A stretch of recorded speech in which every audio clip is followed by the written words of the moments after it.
Kita sering banget dengar kalimat, tenang aja, semua akan indah pada waktunya. Tapi jujur deh, emang benar semua bakal indah? Nggak juga, ada yang udah nunggu bertahun-tahun tapi tetap nggak berubah. Ada yang udah usaha mati-matian tapi malah jatuh lebih dalam. Jadi apa dong yang bikin hidup ini bisa terasa lebih baik? Kadang kita tuh sibuk banget lihat hidup orang lain yang kelihatannya sempurna. Tapi faktanya hidup nggak ada yang sempurna. Yang kelihatan bahagia di Instagram bisa aja nangis di kamar. Yang kelihatan sukses bisa jadi dulunya jatuh berkali-kali. Nah, kalau kita cuma fokus ke yang buruk-buruk aja, ya selamanya hidup bakal kelihatan suram. Oke, kita setuju kalau hidup nggak selalu indah. Tapi kita juga harus sadar, keindahan itu nggak datang sendiri.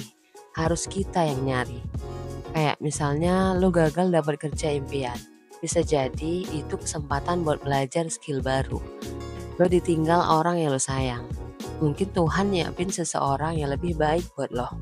Setiap kejadian tuh kayak puzzle.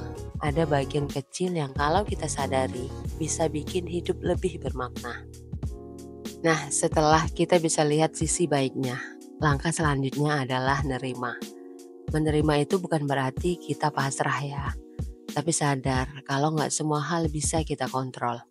Dan yang bisa kita lakukan adalah menjalani yang terbaik dari apa yang kita punya sekarang.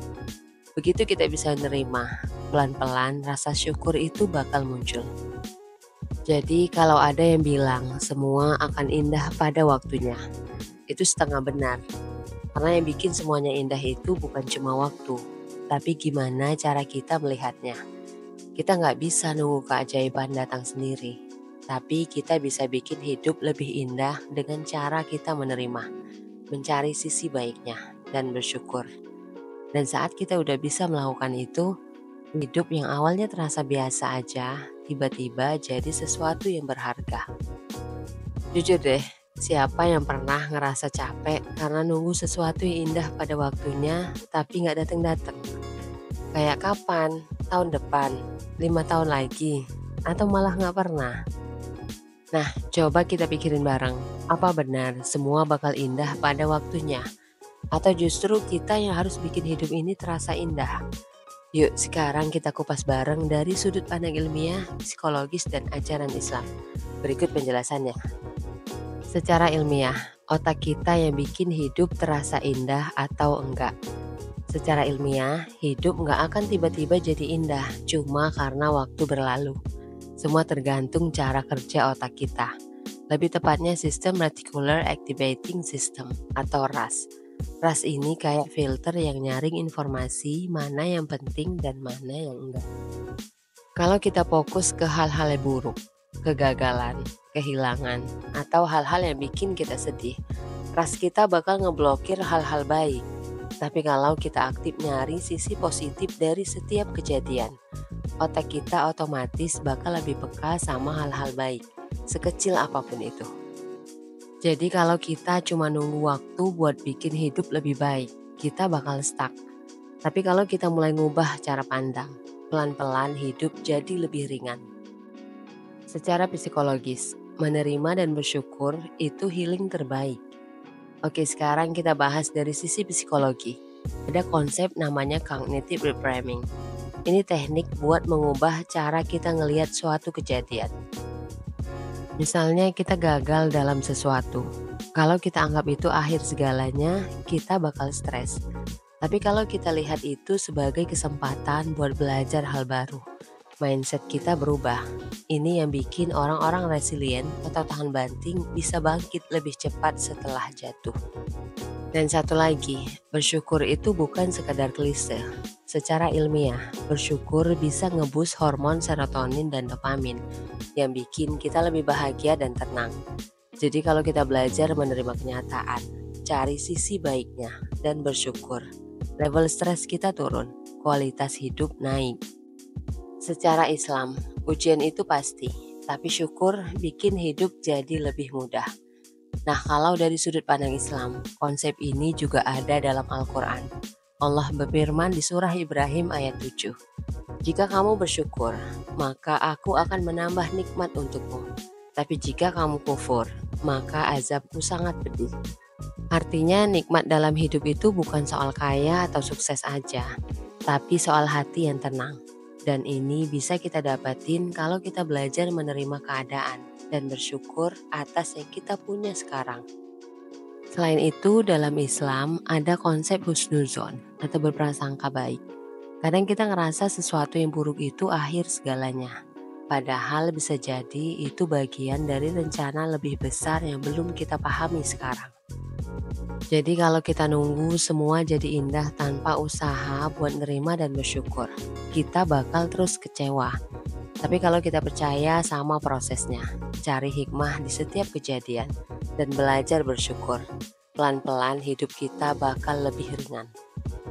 Pernah gak sih kita mikir, kenapa ada orang yang kayaknya selalu happy, meskipun hidupnya gak mulus-mulus amat?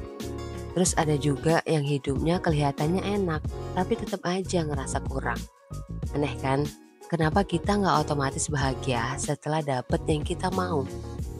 Ternyata bukan waktunya yang bikin sesuatu terasa indah, tapi cara kita mandang itu sendiri.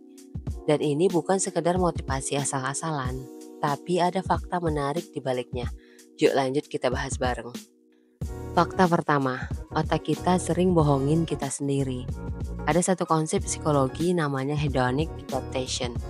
Ini tuh kayak algoritma di otak kita yang bikin kita cepat terbiasa sama sesuatu, baik itu hal baik atau buruk. Contohnya gini, dulu kita kepengen banget punya HP baru. Pas udah dapet, senang, tapi cuma sebentar. Setelah itu kita mulai pengen upgrade lagi. Atau pernah nggak kita takut banget ngadepin sesuatu, tapi pas udah kejadian ternyata kita bisa ngejalaninnya. Awalnya stres, tapi lama-lama biasa aja. Ini bukti kalau otak kita selalu nyesuaiin ekspektasi. Makanya kalau kita nggak bisa ngelatih diri buat nyari sisi baiknya, kita bakal terus-terusan merasa kurang. Fakta 2, kisah yang sama tapi ending yang berbeda. Gue kasih contoh nyata, ada 2 orang yang ngalamin hal yang sama, gagal interview kerja. Orang pertama langsung down, nyalahin diri sendiri, dan ngerasa hidup gak adil. Tiap hari kepikiran, makin stres, makin sulit buat nyoba lagi. Sedangkan orang kedua kecewa juga, tapi dia bilang ke dirinya sendiri, "Oke, mungkin ini bukan rezeki gue, tapi gue bisa coba lagi." Dia belajar dari kegagalan, cari sisi positifnya, dan akhirnya dapat kerjaan yang lebih cocok buat dia. Padahal kejadian yang dialamin sama, tapi karena cara pandangnya beda, dampaknya ke hidup mereka juga beda. Fakta 3, kita punya kacamata yang bisa kita pilih sendiri. Bayangin, kita pakai kacamata hitam terus, apapun yang kita lihat bakal kelihatan suram. Padahal dunia aslinya gak segelap itu. Nah, banyak dari kita gak sadar kalau kita juga pakai kacamata buat mandang hidup. Kalau kacamata kita penuh negatif, ya hidup bakal kelihatan kelam. Kalau kita mulai nyari sisi baiknya, hidup bakal terasa lebih ringan.